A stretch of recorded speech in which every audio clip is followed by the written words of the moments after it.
ಯಾರ್ಯಾರು WhatsApp use ಮಾಡ್ತಾ ಇದ್ದೀರಾ ಗುರು, ಇವಾಗಲೇ ಹೋಗಿ ನಿಮ್ಮ ಒಂದು ಯುನೀಕ್ ಆಗಿರ್ತಕ್ಕಂತಹ ಯೂಸರ್ ಐ ಡಿನ ರಿಸರ್ವ್ ಮಾಡಿಕೊಂಬಿಡಿ. ಫ್ಯೂಚರಲ್ಲಿ ಯಾರಾದರೂ ನಿಮಗೆ ವಾಟ್ಸಪ್ ನಂಬರ್ ಕೇಳಿದ್ರೆ ವಾಟ್ಸಪ್ ನಂಬರ್ ಕೊಡ್ತಕ್ಕಂಥ ಅವಶ್ಯಕತೆ ಇರೋದಿಲ್ಲ. ಜಸ್ಟ್ ನಿಮ್ಮ ಯೂಸರ್ ಐ ಡಿ ಕೊಟ್ಟರೆ ಮುಗೀತು. ಆ ಯೂಸರ್ ಐ ಡಿ ಮುಖಾಂತರ ಅವರು ನಿಮ್ಮ ವಾಟ್ಸಪ್ನ ಕಾಂಟ್ಯಾಕ್ಟ್ ಮಾಡ್ಬೋದು. ಅದಲ್ಲದೆ ಅವರು ನಿಮ್ಮ ಒಂದು ಫೋನ್ ನಂಬರ್ನ ನೋಡೋದಕ್ಕೆ ಆಗೋದಿಲ್ಲ. ಓನ್ಲಿ ನಿಮ್ಮ ಯೂಸರ್ ಐ ಡಿ ಮುಖಾಂತರ ಮಾತ್ರ ಅವರು ನಿಮಗೆ ಮೆಸೇಜ್ ಮಾಡ್ಬೋದು.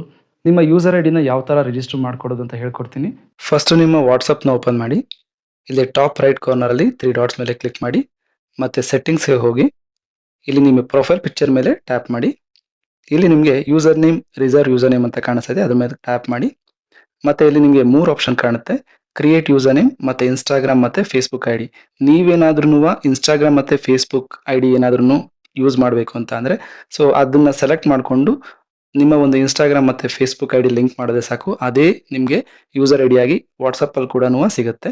ನೀವೇನಾದ್ರೂ ಹೊಸದಾಗಿ ಏನಾದರೂ ಕ್ರಿಯೇಟ್ ಮಾಡಬೇಕು ಅಂತ ಅಂದ್ರೆ ಕ್ರಿಯೇಟ್ ಯೂಸರ್ ನೇಮ್ ಮೇಲೆ ಕ್ಲಿಕ್ ಮಾಡಿ. ನಾನು ಇವಾಗ ಕ್ರಿಯೇಟ್ ಯೂಸರ್ ನೇಮ್ ಸೆಲೆಕ್ಟ್ ಮಾಡ್ಕೊತಾ ಇದ್ದೀನಿ. ಇಲ್ಲಿ ನಿಮಗೆ ಯೂಸರ್ ನೇಮ್ ನಿಮ್ಗೆ ಯಾವ್ದು ಯುನಿಕ್ ಐ ಡಿ ಬೇಕಾಗಿರುತ್ತೆ ಅದ್ರ ಮೇಲೆ ಸೆಲೆಕ್ಟ್ ಮಾಡ್ಕೊಳ್ಳಿ. ಸೊ ನಾನು ಇವಾಗ ಜಸ್ಟ್ ಟೆಸ್ಟಿಂಗ್ ಪರ್ಪಸ್ಗೆ ಒಂದು ರ್ಯಾಂಡಮ್ ನಂಬರ್ನ ಪಿಕ್ ಮಾಡ್ತಾ ಇದ್ದೀನಿ, ಮತ್ತೆ ಸೇವ್ ಕೊಡ್ತಾ ಇದ್ದೀನಿ. ಮುಗೀತು. ಬೈ ಡಿಫಾಲ್ಟು ಇಲ್ಲಿ ಯೂಸರ್ ನೇಮ್ ಕೆಳಗಡೆ contact me by user name every one turn on ಆಗಿರುತ್ತೆ. ಅಂದ್ರೆ ರ್ಯಾಂಡಮ್ ಆಗಿ ಯಾರಾದ್ರೂ ನಿಮಗೆ ಒಂದು ಮೆಸೇಜ್ ಮಾಡಬೇಕು ಅಂತ ಅಂದ್ಬಿಟ್ಟು ನಿಮ್ಮ ಒಂದು ಯೂಸರ್ ಐ ಡಿಯಿಂದ ಮೆಸೇಜ್ ಮಾಡ್ತು ಅಂತ ಅಂದ್ರೆ ನಿಮಗೆ ಆ ಮೆಸೇಜ್ ಬರುತ್ತೆ. ಸೊ ಅದರಿಂದ ನೀವು ತಪ್ಪಿಸ್ಕೋಬೇಕು ಅನ್ನೋಂಗಿದ್ರೆ ಇಲ್ಲಿ ಟ್ಯಾಪ್ ಮಾಡಿದ್ರೆ ನಿಮಗೆ people who know my key ಅಂತ ಇದೆಯಲ್ಲ, ಇದನ್ನ ಸೆಲೆಕ್ಟ್ ಮಾಡ್ಕೋಬೇಕು. ಸೊ ಅವಾಗ ಒಂದು ಕೀ ಜನರೇಟ್ ಆಗುತ್ತೆ. ಸೊ ಆ ಕೀ ಪ್ಲಸ್ ನಿಮ್ಮ ಒಂದು ಯೂಸರ್ ಐ ಡಿ ಕೊಟ್ರೆ ಮಾತ್ರ ಅವರು ನಿಮ್ಮನ್ನ ಕಾಂಟ್ಯಾಕ್ಟ್ ಮಾಡೋದಕ್ಕಾಗೋದು. ಇಲ್ಲ ಅಂತ ಅಂದ್ರೆ ಜಸ್ಟ್ ಯೂಸರ್ ಐ ಡಿಯಿಂದ ಅವರು ಕಾಂಟ್ಯಾಕ್ಟ್ ಮಾಡೋಕ್ಕಾಗಲ್ಲ. ಸೊ ನಾನು ಒಂದು ಕೀನ ಕ್ರಿಯೇಟ್ ಮಾಡಿಬಿಟ್ಟು ಸೇವ್ ಕೀ ಅಂತ ಕೊಡ್ತಾ ಇದ್ದೀನಿ. ಸೊ ನೆಕ್ಸ್ಟ್ ಯಾರಾದ್ರೂ ನಿಮ್ಮ ಒಂದು ವಾಟ್ಸಪ್ ಐ ಡಿ ಕೇಳಿದ್ರೆ WhatsApp I D plus key ಈ ಎರಡೂ ಕೂಡ ನೀವು ಕೊಡಬೇಕಾಗತ್ತೆ. ಕೀ ಇಲ್ಲ ಅಂತ ಅಂದ್ರೆ ಅವರು ನಿಮಗೆ ಮೆಸೇಜ್ ಮಾಡೋದಕ್ಕೆ ಆಗೋದಿಲ್ಲ. ಇವಾಗ ನಿಮ್ಮ ಒಂದು ಅಕೌಂಟ್ನ ರಿಸರ್ವ್ ಮಾಡಿಕೊಂಡಿದ್ದೀರಾ.